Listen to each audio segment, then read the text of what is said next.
Et on se retrouve en direct sur le plateau de TV Finance avec la Bourse de Paris qui a démarré sa séance en hausse de plus 0,4%. La cote parisienne repasse la barre des 7700 points. Intéressons-nous donc ce matin au CAC 40 avec vous, Mathieu Serron. Bonjour. Bonjour Zine. Et bon retour à vous. Vous êtes trader et fondateur de Merci. Galileo Trading. La cote parisienne, on le disait, a terminé la semaine écoulée dans le rouge, même si elle repasse la barre, on le disait ce matin aussi, des 7700 points. Il n'est pas sûr que l'instabilité politique annoncée ne lui serve à remonter franchement. Oui, même si il n'y a pas véritablement de tension sur les indices et notamment sur le CAC qui continue d'évoluer entre les mêmes limites depuis plus de 4 mois, depuis début mai, entre 7005 et les 8000 points la plupart du temps.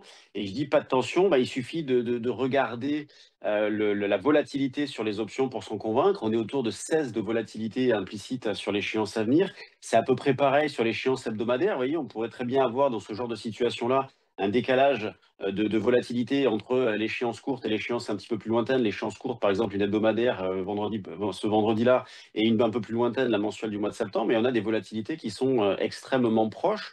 Donc, il semble acté, en tout cas pour les marchés, que le gouvernement va être renversé, qu'une motion de censure va être prononcée et le gouvernement renversé. En revanche, de la tension, on en sent particulièrement sur les taux, avec le 30 ans français qui évolue autour des 4,5%. Pour rappel, en 2008, lors de la faillite de Lehman Brothers, on était à 4,80. Vous voyez, là, on est à 4,5. En début d'année, on était à 3,70. En Allemagne, le 30 ans est à 3,40 au plus haut depuis 2011. Et puis au Royaume-Uni, on est sur des plus hauts de 98, de 1998, sur le 30 ans du Royaume-Uni à 5,69%. Pendant ce temps-là, donc je le disais, les indices sont plutôt sages. Le CAC évolue entre les mêmes bornes depuis 4 mois. On a à peu près la même configuration également en Allemagne, où le DAX évolue entre les 23 500 et 24 500 la plupart du temps. Moi, dans cette phase-là, j'ai plutôt tendance à aller sur le DAX plutôt que sur le CAC, en raison, comme vous le disiez, voilà, de l'instabilité politique et puis des événements qui arrivent à très court terme. Et une question aussi de tendance. Je sens le DAX un petit peu plus véloce, un petit peu plus fort que le CAC depuis plusieurs semaines, plusieurs mois. Donc c'est vrai que j'ai plutôt tendance à aller sur le DAX en ce moment. Pour en revenir au CAC, l'articulation, elle est relativement simple. Au-dessus de la zone des 7500-550, on est plutôt, on va dire, du bon côté. Je considère cette zone-là de neutralisation. On aurait une impulsion haussière au-dessus des 8000 points, donc les plus hauts récents qui ont été testés encore au mois d'août.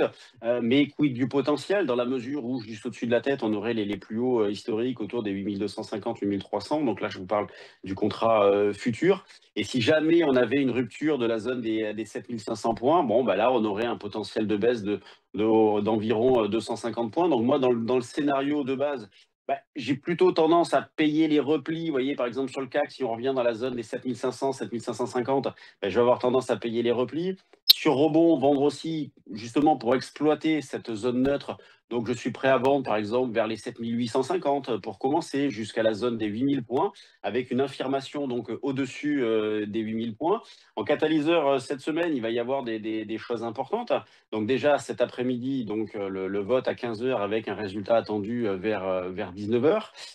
Jeudi, la Banque centrale européenne qui va se prononcer donc sur ces taux à statu quo est attendue. Et la semaine prochaine, nous aurons la Fed. Et puis vendredi, ça va être à surveiller également Fitch qui va se prononcer sur la notation de la dette française. Donc ça va être intéressant. En tout cas, donc des marchés qui pour l'instant sont plutôt sages, sont pas très nerveux. En témoigne, comme je le disais tout à l'heure, la volatilité implicite qui est faible, mais la volatilité intraday est également faible aussi. Et sur le fond, nous évoluons sur le CAC, sur le DAX, dans une zone de neutralisation. Et pendant ce temps-là, on a les marchés américains qui évoluent à proximité de leur plus haut historique. Merci beaucoup, Mathieu Serron, pour votre décryptage et belle journée à vous. Merci. Je vous propose à présent de marquer une nouvelle pause et on va se retrouver juste après avec les Market Movers de Bernard Pratt-Desclaux. À tout de suite.